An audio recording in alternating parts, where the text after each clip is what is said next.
Բարև ձեզ, մարդու իրավունքների պաշտպանության թեման մեր երկրում, մեր ժամանակի և տարածության մեջ ինչ-որ մի աբստրակտ բան չէ, այն կա, գոյություն ունի և ապրում է քաղաքական լարվածության, հասարակության բևեռացվածության, պատերազմի հետևանքների և ներքին ճգնաժամերի մեջ։ Գերիների վերադարձը Բաքվից, այնտեղ դեռ պահվող հայ մարդկանց ճակատագիրը,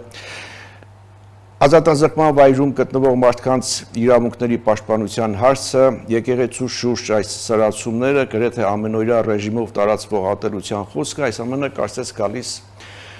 տեղավորվում են մեկ առանցքային հարցի շուրջ, իսկ որտեղ է մարդու իրավունքների պաշտպանության իրական, ռեալ կամ առավելագույն սահմանը, ինչ դերակատարություն ունի մարդու իրավունքների պաշտպանը, նրա գրասենյակը եւ ինչ հնարավորություններ ունի նույն պաշտպանը եւ գրասենյակը։ Մենք այսօր փորձելու ենք ոչ թե հնչեցնել շատ սովորական կամ կանխատեսելի գնահատականներ, այլ հասկանալ, թե որն է մարդու իրավունքների պաշտպանության գինը մի հասարակության մեջ, որտեղ, ինչպես նշեցի, քաղաքական դաշտը լարված է, հասարակությունը բևեռացված է, իսկ պետությունը կանգնած է առաջիկա բարդ ընտրությունների առջև։ Սա ազատ զրույցն է Free News-ի եթերում, որտեղ համադրվում են փաստերը, կարծիքները, գնահատականները եւ կանխատեսումները։ Զրուցակիցս Հայաստանում մարդու իրավունքների պաշտպան Անահիտ Մանասյանն է։ Բարև ձեզ, Տիկին Մանասյան։ Շատ կոնկրետ դեպքեր, իրավիճակներ ունենք, որոնք ուղիղ կամ անուղղակի առնչվում են մարդու իրավունքների պաշտպանին եւ նրա գրասենյակին, դրանց կանդրադառնանք մեր զրույցի ընթացքում առաջիկա 30 րոպեներին, բայց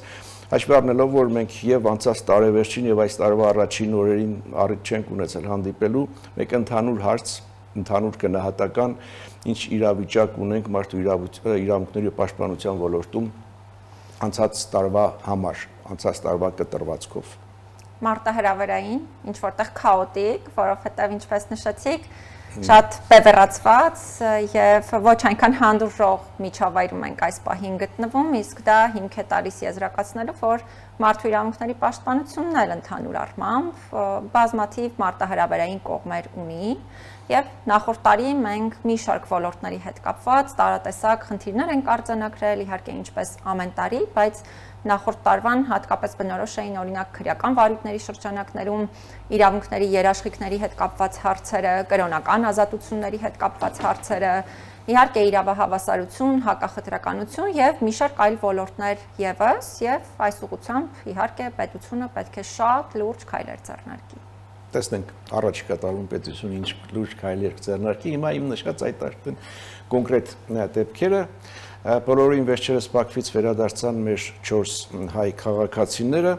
նրանց հետ հանդիպում եղել է, դուք եք հանդիպել, ձեր գրասենյակի ներկայացուցիչներն են հանդիպել եւ եթե այո, ապա ինչ խնդիրներ եք արձանագրել, նրանք ինչ խնդիրներ են բարձրաձայնել։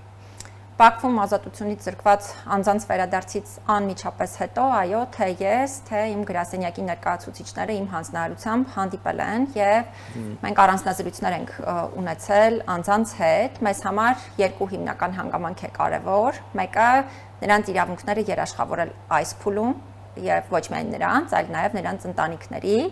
եւ երկրորդը նաեւ արձանագրել, բացահայտել այն խնդիրները, որոնք կարող են այդ թվում կարևոր լինել նրանց նկատմամբ վերաբերմունքի դիտանկյունից, ազատությունից զրկման ժամանակահատվածում։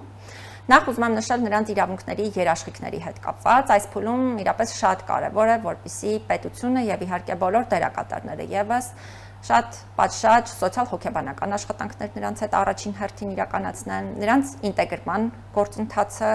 կամ վերաինտեգրման ճիշտ տրամաբանությամբ կազմակերպեն, որովհետև սա չափազանց մեծ դերակատարություն ունի նրանց հետագա ճակատագրի տեսանկյունից եւ ոչ միայն նրանց, նաեւ նրանց ընտանիքների եւ այս առումով շուտով ես ինքս նաեւ ավելի լայն հաղորդակցություն ունենալու, վարելու մեր պետական մարմինների գործընկերների հետ։ Նաև այս առումով կուզենամ հատուկ արձանագրել, որ սովորաբար այս խումբ անձանց պարագայում միջազգային մարդասիրական իրավունքը հատկապես կարևորում է, որպեսզի այս անձինք չդարձվեն դիտավորությամբ հանրային հետաքրքրության առարկա, հետևաբար շատ երկար է պետք մտածել, օրինակ նրանց մասնակցությամբ լուսանկարներ, տեսանյութեր հրապարակելուց, դրանց բովանդակությունից առաջ, որովհետև ինչպես թիրախավորման, բայց բացի դրանից նաև անվտանգային եւ իրավունքներին առնչվող մի շարք հարցեր կարող են ի հայտ գալ։ Իհարկե, ես վստահ եմ, որ բոլորը շատ ազնիվ նպատակներով այդ թվում կարող են նրանց հետ լուսանկարներ տարածել, տեսանյութեր տարածել, բայց նաև պետք է այս հանգամանքը իմ կողմից հիշատակված նկատի ունենալ։ Մենք կոնկրետ, երբ այցելել ենք անձանց, բնականաբար ընդհանրապես ձեռնպահ ենք մնացել նրանց հետ կապված որևէ անձնական, այդպես տվյալի նկատի ունեմ տեսանյութի կամ լուսանկարի տեսքով հրապարակելուց հաշվի առնելով հենց նշված հանգամանքը, ես խորհուրդ եմ տալիս մեր բոլոր հայրենակիցներին նույն տրամաբանությամբ առաջնորդվել, քանի որ իրավունքների երաշխիքների տեսանկյունից դա չափազանց կարևոր է եւ նաեւ կոչ եմ անում մեր բոլոր հայրենակիցներին միավորել ուժերը, որպեսզի մենք բոլորս կարողանանք ճիշտ տրամաբանությամբ ապահովել մեր սիրելի հայրենակիցների ոչ թե պարզապես իրավունքների երաշխիքները Հայաստանում, այլ նրանց բնականon կյանքը Հայաստանի Հանրապետությունում։ Դուք կոչ եք անում առաջիկա ժամանակահատվածի համար, իսկ մինչ այս միջազգային հումանիտար իրավունքի խախտման դեպքեր արձանագրվել է, թե այստեղ արդեն վերադառնալուց հետո, թե մինչև վերադառնալը։ Դե վերադառնալուց հետո ժամանակահատվածին ես պարզապես անդրադարձա մի փոքր այլ ձևաչափով այն տեսանկյունից, որ անձանց իրավունքները պետք է երաշխավորվեն այստեղ։ Իհարկե, նաև մենք բոլորս գիտենք, որ այդ թվում անձանց մասնակցությամբ տեսանյութեր, լուսանկարներ հրապարակվում են եւ կոչ եմ անում, որպեսզի հնարավորինս զգույշ լինենք։ Չեմ ասում, որ դա պետք է ամբողջությամբ բացառվի, բայց իրապես պետք է շատ զգույշ լինել նմանատիպ տեղեկատվություն կամ նման ձևաչափով հրապարակումներ իրականացնելիս։ Իսկ ինչ վերաբերում է մինչ այդ մարդու իրավունքների միջազգային իրավունքի կամ միջազգային մարդասիրական իրավունքի տեսանկյունից խախտումներին, սրա վերաբերյալ մենք պարզապես շատ ենք խոսել։ Ես անձնապես եմ շատ խոսել այդ թվում հրապարակային, այդ թվում իրենց ազատազրկման ժամանակահատվածի, այդ ժամանակահատվածում իրավունքների խախտումների, վատ վերաբերմունքի դեպքերի եւ այլնի առնչությամբ։ Եվ սա իհարկե շատ կարևոր տեղեկատվություն է, որը անկախ բոլոր տեսակի գործընթացներից եւ լուծումներից իհարկե նաեւ լուրջ վերլուծության առարկա է մշտապես եղել։ Իսկ նրանց խնդիրները ավելի շատ եւ ավելի շուտ ինչպիսին են հոգեբանական, չգիտեմ, սոցիալական, իրավական։ Հոգեբանական խնդիրներ նմանատիպ դեպքերում մարդիկ չեն կարող չունենալ։ Նույնիսկ ազատությունից ցանկացած երկրում զրկված անձինք ազատության մեջ հայտնվելուց հետո բնականաբար իրենց հետ թե ազատությունից զրկման ընթացքում, թե արդեն ազատության մեջ գտնվելու ընթացքում մարդկանց հետ հոգեբանական աշխատանքներ մշտապես են վարվում, սոցիալ հոգեբանական աշխատանքները շատ կարևոր են եւ մարդիկ չեն կարող չունենալ նմանատիպ խնդիրներ եւ իհարկե ընդհանրապես հոգեբանական աշխատանքների կարևորությունը կարծում եմ մի փոքր մեր պետությունում թերագնահատված է, նաև մեր հասարակությունում առաջին հերթին։ Սրան պետք է իհարկե շատ մեծ ուշադրություն դարձնել, բայց նաև շատ կարևոր է, որպեսզի անձինք կարողանան պատշաճ վերաինտեգրվել հասարակական բոլոր հարաբերություններին, իսկ դա կարծում եմ ոչ միայն նրանցից է կախված, այլ նաև մեզանից բոլորիցս եւ առաջին հերթին իհարկե նաև պետությունից, որովհետեւ պետությունն է այդ թվում այս ոլորտում շատ լուրջ գործիքներ կրողը։ Իսկ դերևս Բաքվում պահվող հայերի ճակատագրի վերաբերյալ ինչ, ասեմ, տեղեկություններ ունեք, ինչ է արվում նրանց վերադարձը հնարավոր դարձնելու համար։ Ես պիտի հատուկ արձանագրեմ, որ համենայն դեպս իմ տեսանելիության շրջանակներում եղած գործողությունները հուշում են, որ միանշանակ է, որ Ադրբեջանում ազատությունից զրկված անձանց հայերին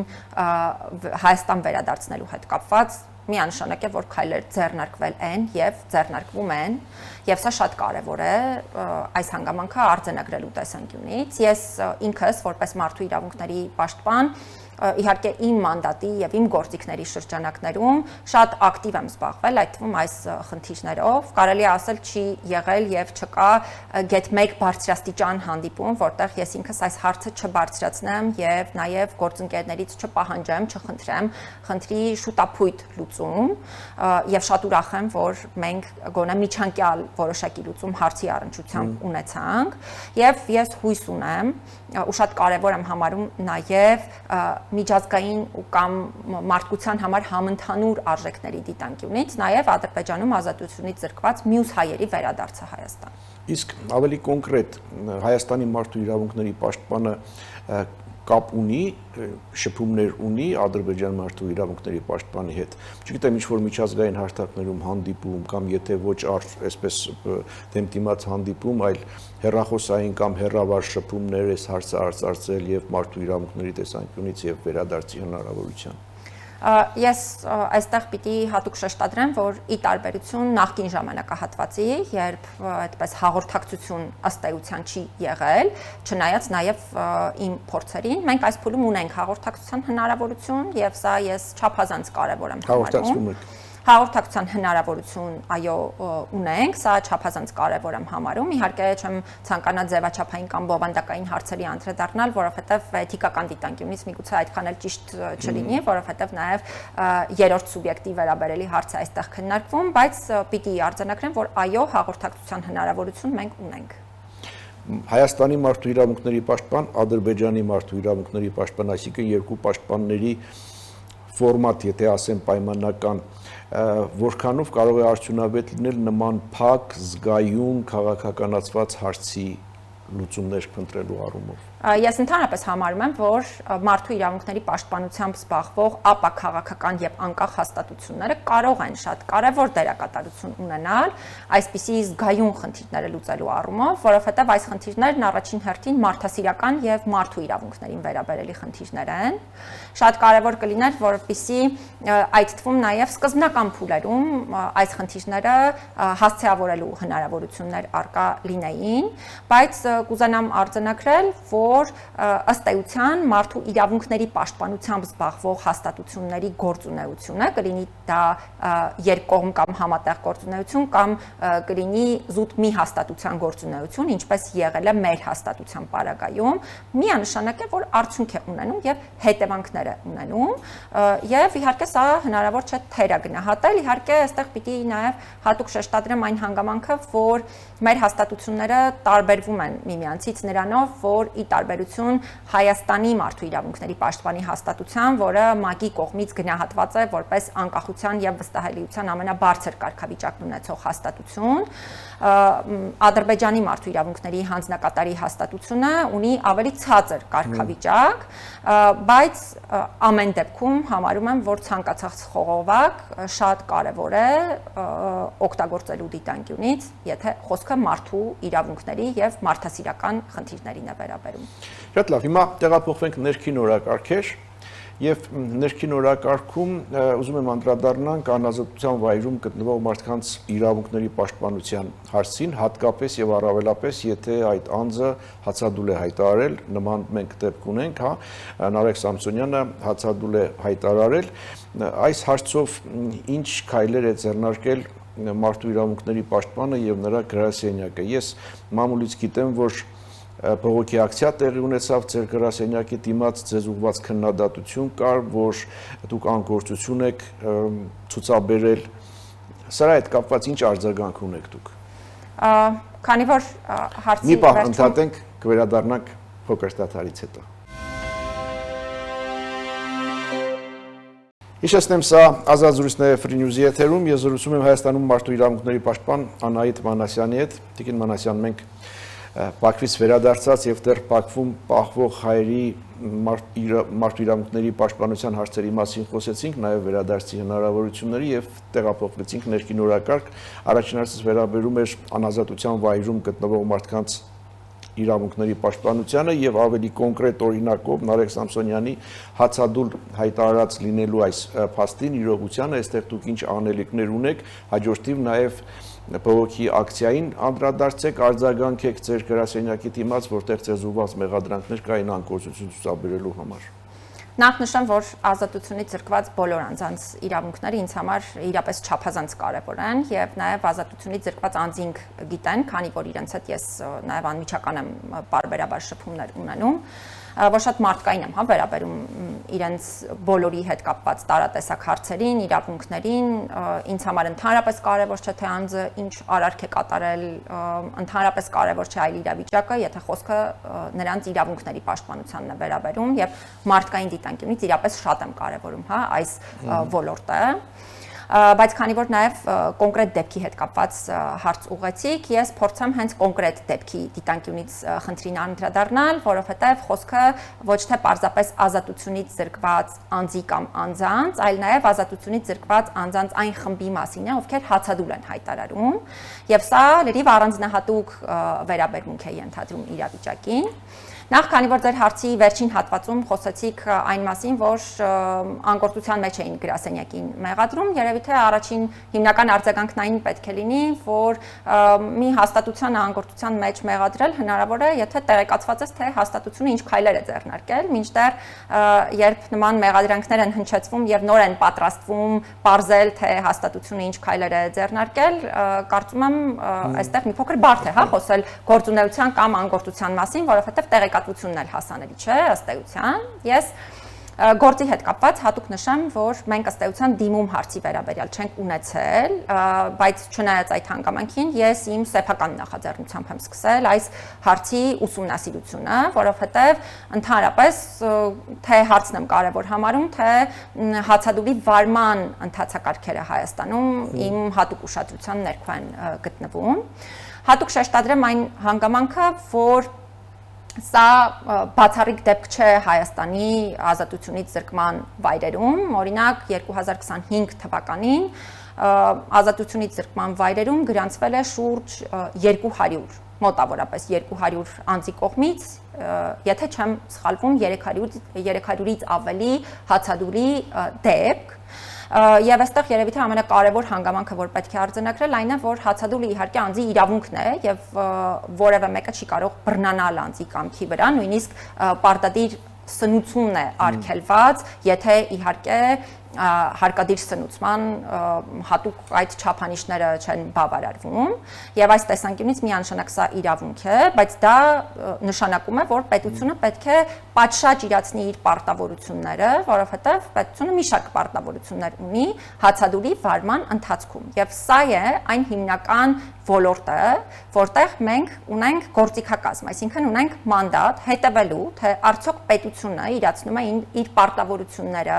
հացադուլի վարման ընթացքի հետ կապված, որովհետև պետությունը չի կարող անձին արգելել հացադուլ իրականացնել եւ որևէ մեկս չի կարող, դարձյալ նշեցի արդեն, որ նաեւ հարկադիր սնուցումն է թույլատրելի խիստ սահմանափակ դեպքերում, այն էլ չափանիշներին բավարարող դեպքերում։ Ի սկզբանե մենք ամենօրյա ռեժիմով պետական մարմիններից նախ բանավոր պարզաբանումներ ենք ստացել հարցի հետ կապված, թե ինչպես են իրենք իրացնում իրենց պարտավորությունները, նաև գրավոր պարզաբանումներ ենք պահանջել, որպեսզի հնարավոր լինի գնահատական հնչեցնել տարբեր խնդիրների առումով։ Հատուկ շեշտադրեմ, որ արդեն նշեցի հացադուլի դեպքերը չափազանց շատ են, ընդ որում նշեմ ոչ միայն հացադուլի, նաև օրինակ ինքնավնասման դեպքերն են Հայաստանում բավականին մեծ թիվ կազմում եւ այլն, համանման դեպքերը, եւ նման դեպքերում մենք հատուկ գործիքակազմեր ունենք նաև որոշելու, թե անձանց ինչ իրավիճակում ենք այցելում, որ դեպքում սովորաբար դիմում ենք ունենում այցերի հետ կապված, երբ քաղաքացին նշում է, որ ինքը լրացուցիչ տեղեկատվություն ունի մեզ հայտնելու, բայց դեպքերի հիմնական մասում, որոնք մեզ հասանելի են դառնում, մենք մշտադիտարկում ենք պետության կողմից իր պարտավորությունների կատարումը։ Կոնկրետ այս դեպքով ինչ ունեք։ Կոնկրետ այս դեպքով, ինչպես նշեցի, առաջին հերթին այս պահին մենք մշտադիտարկում ենք, թե ինչքանով է պետությունը կատարում այն պարտավորությունները, որ ինքը ունի, մասնավորապես երաշխավորելու, որպեսզի անձը բժշկական զննության ենթարկվի պատշաճ ժամանակահատվածում, եթե անհրաժեշտություն կա բժշկական միջամտությունների, անձին նաև պարզաբանվեն հետևանքները, վտանգները, ռիսկերը, առնվազն սոցիալ-հոգեբանական աշխատանքներ իրականացվեն։ Մեր բարձրաձայնած համակարգային խնդիրներից մեկը, որը մշտապես ենք բարձրաձայնել, օրինակ այս քրեակատարողական հիմնարկի հետ կապված նաև պատժախցերի պայմանների հետ կապված հարցն է։ Իհարկե ի սկզբանե տեղեկատվություն տարածվեց, որ անձի նկատմամբ տարածվում է տույժի, հա, տեսակին վերաբերելի որոշակի ռեժիմ, բայց իրականությանը դա չէր համապատասխանում, որովհետև անձը պարզապես տեղափոխվել է խցից պատժախուց, որպեսզի այնտեղ պետությունը, հա, այն հիմնական պարտավորությունները իր կատարած լինի, որոնք անհրաժեշտ են։ Իհարկե այս հարցի հետ կապված ես հստակ դիրքորոշում ունեմ եւ նաեւ պետական մարմիններն են տեղեկացված, իրենց հետ նաեւ ունեցել ենք հաղորդակցություն։ Առնվազն Արմավիր քրեակատարողական հիմնարկում պատժախուցը համենայն դեպս սա չեն գտնվում այն վիճակում, որոնք բավարարում են ժամանակակից միջազգային չափանիշներին։ Այս մասով մենք նույնիսկ մի քանի ամիս առաջ հատուկ քննարկում ենք ունեցել քրեակատարողական ծառայության գործընկերների հետ։ Լավ նորությունն այն է, որ նրանք իրապես շատ կառուցողական են եւ հանձնառու են խնդիրները լուծելու, բայց փաստացի մենք այս պահին ունենք այն, ինչ ունենք եւ պայմանների հետ կապված միանշանակ անհրաժեշտ է հստակ փոփոխություն իրականացնել, բայց եթե հետ վերադառնամ նաեւ կոնկրետ դեպքին եւ կոնկրետ իրավիճակին, քանի որ քննադատությունների մասին խոսեցիք, նաեւ նկատառումներից մեկն այն էր, որ մենք պետք է հենց այս դեպքով հայտարարություն իրականացնենք, հրապարակային հայտարարություն ունենանք։ Ուզում եմ սա էլ հատուկ շեշտադրել, իհարկե միջազգային չափանիշների համաձայն մարդու իրավունքների պաշտպանը ինքը պետք է որոշի, թե որ դեպքին է ընդհանրապես անդրադառնում, այդ թվում հրապարակային եղանակով եւ այս առումով որևէ միջամտություն արգելված է մարդու իրավունքների պաշտպանի գործունեությանը, բայց պետք է նաեւ մի քիչ ստանդարտների մասին խոսեմ կամ այն գործիքների, որ մենք սովորաբար կիրառում ենք հրապարակային հայտարարություններ տալիս։ Հրապարակային հայտարարություններ համակարգային խնդիրների վերաբերյալ մենք պարբերաբար ենք ունենում, որովհետև համակարգային խնդիրները դրանք այն խնդիրներն են, որոնք ոչ թե մի դեպքում են այսպես տեսանելի, այլ դրանք անընդհատ են տեսանելի դառնում եւ հացադուլի վարման ընթացքի, կալանք խափանման միջոցի, խոսքի ազատության հետ կապված ու դրա համար պատասխանատվության միջոցների, ՔԿՀ-ների պայմանների եւ այլնի վերաբերյալ հրապարակային հայտարարություններ ես ինքս պարբերաբար եմ ունեցել համակարգային խնդիրների հետ կապված։ Անհատական դեպքերով սովորաբար հրապարակային հայտարարություն իրականացնում ենք այն դեպքերում, երբ այդ անհատական դեպքի շրջանակներում այսպես միախառնվում են իրավունքների, երաշխիքների այն հիմնական խախտումները կամ այնպիսի մեծ աստիճանի է հասնում խախտումը, որ այդ օրինակով հնարավոր է ցույց տալ մնացյալ բոլոր իրավիճակներում էլ համակարգային խնդիրները։ Օրինակ բերեմ, փաստաբան Ալեքսանդր Կոչուբաևի հետ տեղի ունեցած իրադարձությունների պարագայում մի դեպքի շրջանակներում մի շարք խնդիրներ էին այսպես հա միախառնվել եւ այդ օրինակով դա իմ անձնական որոշումն էր ցույց տա, որ այսինչը թույլատրելի չի եւ այսինչ իրավիճակում թույլատրելիության սահմանները սրանք են։ Դարձյալ դեպքին չեմ անդրադառնում այն կոնտեքստում, որ օրինակ անձի խոսքը թույլատրելի է թե ոչ, դա այլ հարց է, դրան անդրադարձել եմ, բայց մի դեպքի շրջանակներում դու կարողանում ես որպես օրինակ ցույց տալ համակարգային խնդիրները։ Հիմա եթե խոսքը հացադուլի դեպքերին է վերաբերում, ապա հացադուլի հետ կապված ես արդեն նշեցի, մենք օրինակ նախորդ տարի ունեցել ենք շուրջ 200 անձի կողմից 300-ից ավելի հացադուլի դեպք, ընդ որում մի շարք իրավիճակներում, չասեմ միայն նախորդ տարի, հացադուլի օրերի քանակն է նույնիսկ բավականին մեծ լինում, 40 օր, 60 օր նույնիսկ եւ այլն, այսինքն այսպիսի հացադուլի դեպքեր են եղել։ Եվ նաեւ հացադուլի դեպքեր են եղել, երբ ես ունեցել եմ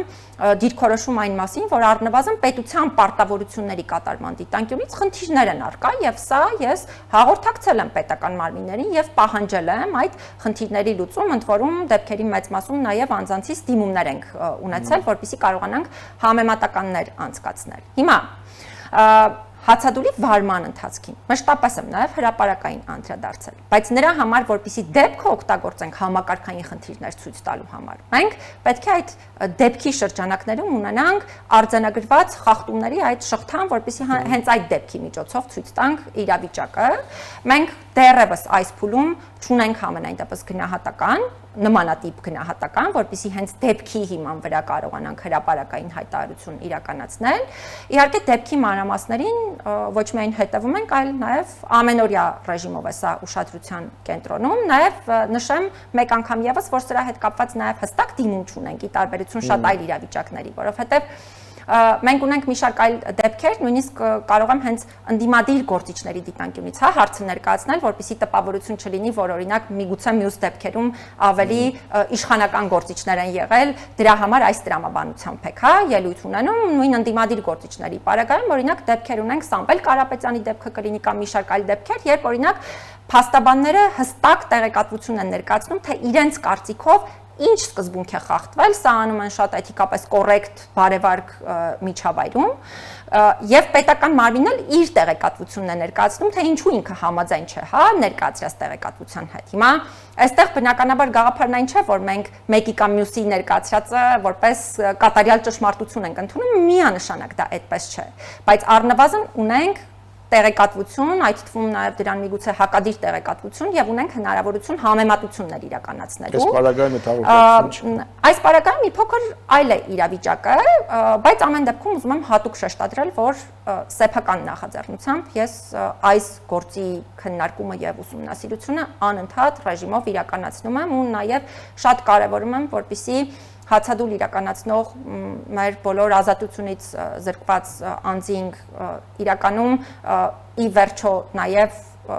այն պահանջների բավարարում ստանան, որոնք իրավաչափ են, դարձյալ խոսքը ոչ իրավաչափ պահանջների մասին չէ, իրավաչափ պահանջների բավարարում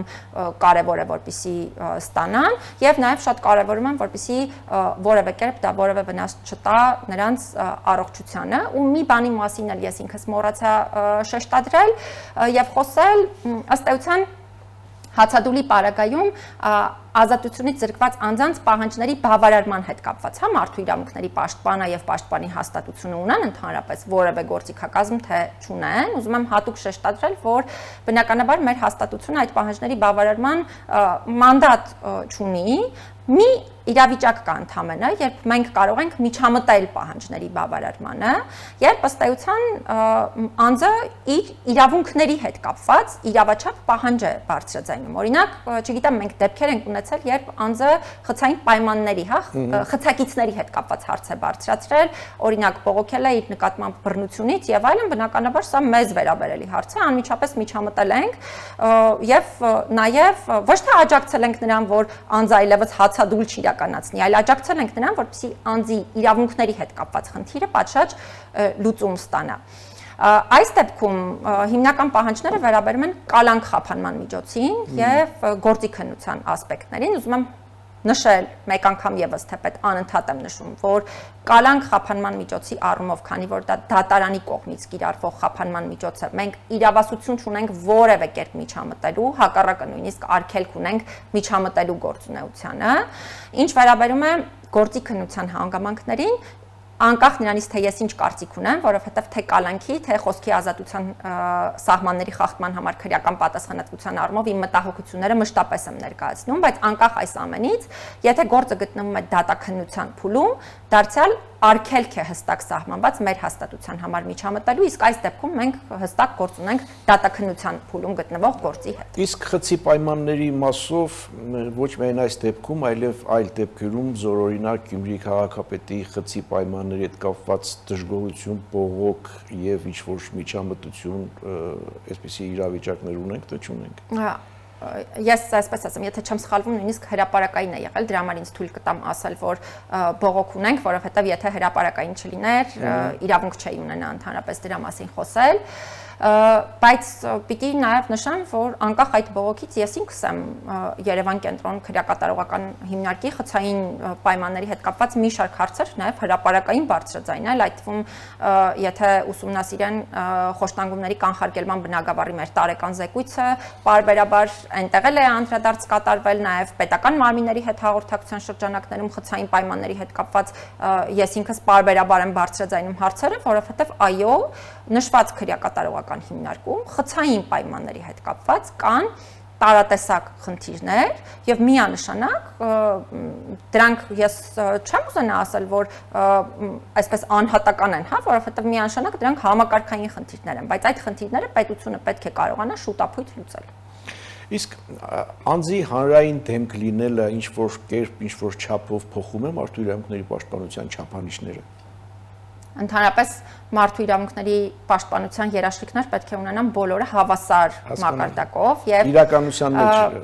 իրականության մեջ ընկալումներն այնպիսին են, որ եթե անձը հանրային դեմք է կամ գործ ունի հանրային հնչեղություն, ապա դրան ավելի մեծ ուշադրություն պետք է դարձնել։ Ուզում եմ հատուկ շեշտադրել, որ սա շատ թյուր պատկերացում է եւ սա շատ սխալ ընկալում է, հակառակը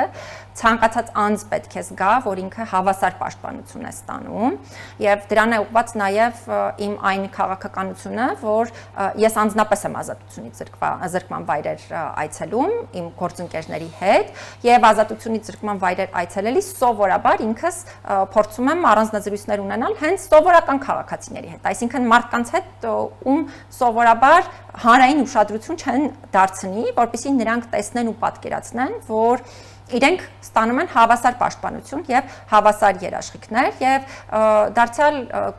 նաեւ շատ հանրային գործիչներ ու հանրային գործունեություն իրականացնող անձինք իրենց հարցերը փորձում են այն տրամաբանությամբ մատուցել, որ իրենց հարցը ավելի կարեւոր է, քան մյուսներինը, նույն տարբեր ակցիաների շրջանակներում, որովհետեւ սովորաբար հանրային հնչեղություն ունեցող գործերով են ակցիաներ իրականացնում։ Ակցիան կարող է օրինակ իրականացնել այն ձևաչափով, որը կարող է խոչընդոտել որևէ մեկ այլ անձի իրավունքի իրացմանը։ Օրինակ, թե մի քանի օր առաջ մեզ մոտ իրականացված ակցիայի շրջանակներում, թե քաղաքական այլ դերակատարների կողմից իրականացված մեծ հավաքների շրջանակներում, որոնք մեր հաստատության մոտ են իրացվում, օրինակ պիտի արձանագրեմ, որ սովորաբար այն քաղաքացիները, ովքեր այդ պահին շենքում են լինում, անմիջապես լքում են շենքը, որովհետև իրենք չեն մնում այլևս շենքում ու չեն ուզում իրենց խնդիրները այդ տրամաբանությամբ ներկայացնել։ Երկրորդը հենց իմանում եմ, որ հաստատության մոտ հավաք կա, ընդհանրապես չեն մոտենում նույնիսկ շենքին, իսկ սա բացառիկ երևույթ է մեր հաստատության համար, որովհետև գրեթե ժամ չկա, երբ մենք չունենանք որևէ քաղաքացի, ում կամ խորհրդատվություն ենք մատուցում, կամ նրա հետ կապված որևէ գործողություններ, քայլեր են ձեռնարկվում, եւ սա եւս շատ կարեւոր, այսպես գաղափարական մտածողություն է, որովհետև մի իրավունքի իրացումը չի կարող տեղի ունենալ մյուսի իրացման հաշվին, հետեւաբար եթե նույնիսկ հանրային դեմքերը շատ ավելի մեծ հնարավորություններ ունեն իրենց հարցերը բարձրաձայնելու առումով, դա չի նշանակում, որ իրենց իրավունքների երաշխիքները պետք է ավելի մեծ լինեն, քան մյուս քաղաքացիներինը։ Գիմանասյան, ես ինչքան հասկանում եմ, առաջիկայում մեզ եւս մեկ հանդիպան կարիք կա, որովհետև մի շարք արդիական հարցեր, կարծում եմ արդիական հարցեր մենք չկարողացանք, չհասցրեցինք շոշափել, այդ թվում եւ եկեղեցու սրացումները մարդու իրավունքների տեսանկյունից եւ բանակը, կանանց զորակոչը եւ մեր հասարակության մեջ ատելության խոսքի տարածում այս թեմաներին չանդրադարձանք, ուսամ առաջիկայում եւս մեկ առիթ կունենանք։ Շնորհակալ եմ զրույցի համար։ Ես եմ շնորհակալ եւ սիրով նորից կհյուրընկալվեմ ձեզ։ Շնորհակալություն։ Շնորհակալ եմ։ Մարդու իրավունքների պաշտպանությունը երբեք էլ հարմարավետ, հարմար կամ անվտանգ գործառույթ չէ։ Հնարավոր չէ այնպես, որ մարդ հարմարավետ տեղավորվի բացկաթոռին եւ սկսի պաշտպանել մարդու իրավունքները։ Դրա համար պետք է դիմակայել մի շարք բաների, այդ թվում եւ քաղաքական շահ եւ հանրային ճնշում, երբեմն հանրային քաղաքական հիասթափություն եւ այլն։ Այսօր փորձեցինք հասկանալ, թե ինչ գին ունի մարդու իրավունքների պաշտպանությունը եւ որտեղ է մարդու իրավունքների պաշտպանության սահմանը մի հասարակության մեջ, մեր հասարակության մեջ, որտեղ ինչպես նշեցի սկզբում, քաղաքական տաշտը լարված է, հասարակությունը բևեռացված, իսկ առջևում ընտրություններ են։ Սա ազատ զրույցներ Free News-ի եթերում, ես զրուցում էի Հայաստանում մարդու իրավունքների պաշտպան Անահիտ Մանասյանի հետ, լավ մնացեք, կհանդիպենք։